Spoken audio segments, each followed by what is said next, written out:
Sugar జబ్బు ఉన్నా అది అదుపులోనే ఉంది కదా అని మనలో చాలామంది నిశ్చింతగా ఉంటుంటారు.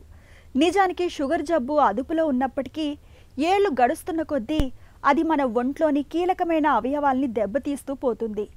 కిడ్నీలు, గుండె, కళ్ళు ఇలా ప్రతి అవయవము కాలం గడుస్తున్న కొద్దీ షుగర్ దాటికి లోనవుతూ ఉంటుంది.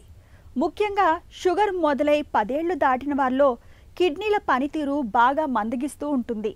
ఈ పరిస్థితిని డాక్టర్లు డయాబెటిక్ నెఫ్రోపతిగా పిలుస్తారు. కిడ్నీలను దెబ్బతీసే, ప్రాణాలను ప్రమాదంలోకి నెట్టే డయాబెటిక్ నెఫ్రోపతి గురించి ఇప్పుడు తెలుసుకుందాం.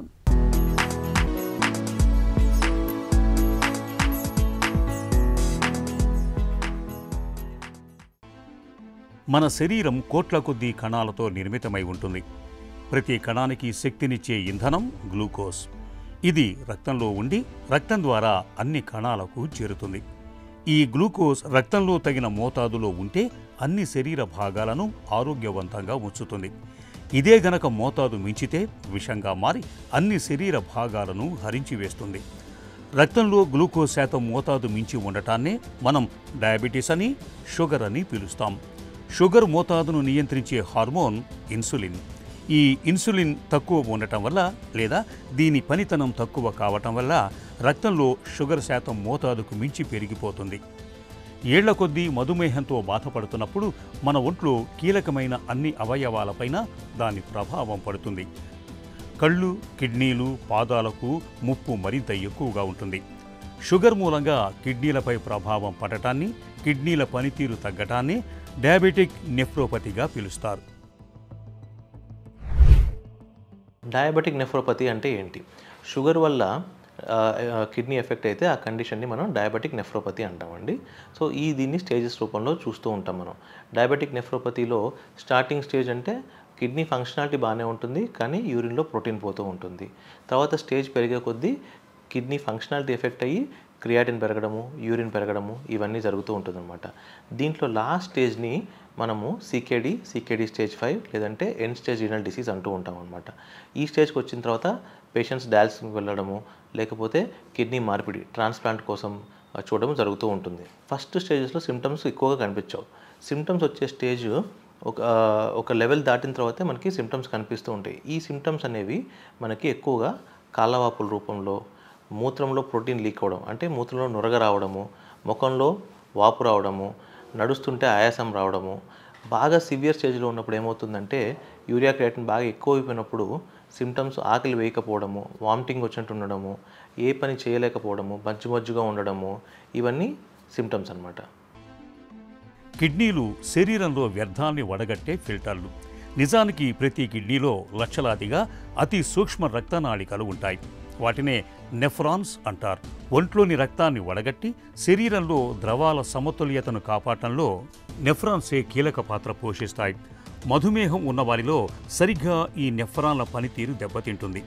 మధుమేహం ఉన్నవారిలో రక్తంలో గ్లూకోజ్ నిల్వలు అలాగే ఉండిపోయి రకరకాల సూక్ష్మజీవులకు ఆహారంగా తయారై అనేక ఇన్ఫెక్షన్లు వచ్చే ప్రమాదం పెరుగుతుంది. ఈ క్రమంలో చిన్న చిన్న రక్తనాళాలు ముందుగా దెబ్బతింటాయి. నెఫ్రాన్లు అనేవి అతి సూక్ష్మ రక్తనాళాలే కావటంతో అవి కూడా ఈ షుగర్ జబ్బు కారణంగా దారుణంగా దెబ్బతింటాయి. ఈ రకంగా షుగర్ వల్ల కిడ్నీల పనితీరు దెబ్బతినటాన్నే డయాబెటిక్ నెఫ్రోపతి అంటారు. ఈ సమస్య ముదిరితే కిడ్నీ ఫెయిల్యూర్కి రావటం లేదా నయం కాని కిడ్నీ జబ్బుకు దారి తీయటం జరుగుతుంది. ఇదే జరిగితే ఈ సమస్యకు డయాలసిస్ చేయించుకోవటం లేదా కిడ్నీ మార్పిడి చేయించుకోవటం మాత్రమే పరిష్కారాలుగా ఉంటాయి. కిడ్నీ సమస్యలు ఉన్నవాళ్ళు అంటే family history of kidney disease, లేకపోతే హై రిస్క్ పేషెంట్స్ అంటే షుగర్ ఉన్నవాళ్ళు, బీపీ ఉన్నవాళ్ళు, ఫ్యామిలీ హిస్టరీ ఆఫ్ అంటే షుగర్ వల్ల, బీపీ వల్ల ఆల్రెడీ ఫ్యామిలీలో ఎవరైనా కిడ్నీ డిసీజ్ ఉన్న వాళ్ళకి రెగ్యులర్ చెకప్ అంటే సంవత్సరానికి ఒకసారి 2-3 టెస్టులు చెప్తూ ఉంటామండి. ఫస్ట్ది CUE అంటే complete urine examination, simple urine test. దీంట్లో ప్రోటీన్ పోతుందా లేదో చూసుకోవాలి. 2 సీరం క్రియాటిన్ అంటే కిడ్నీ ఫంక్షనాలిటీ ఎలా ఉందో చూసుకోవాలి. 3 ఫండస్ ఎగ్జామినేషన్ అంటే కంటి పరీక్ష చేయించుకోవాలండి. ఒకసారి వచ్చింది ఐడెంటిఫై చేసిన తర్వాత ఇలా చేయడం వల్ల ఉపయోగం ఏంటి?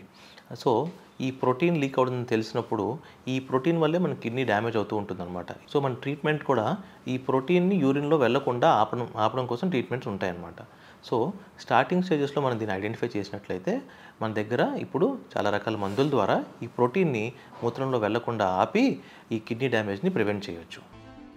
డయాబెటీస్ ఉన్నవారిలో కాలం గడిచే కొద్దీ కిడ్నీల్లోని అతి సూక్ష్మ రక్తనాళికలైన నెఫ్రాన్ల గోడలు గట్టిపడతాయి.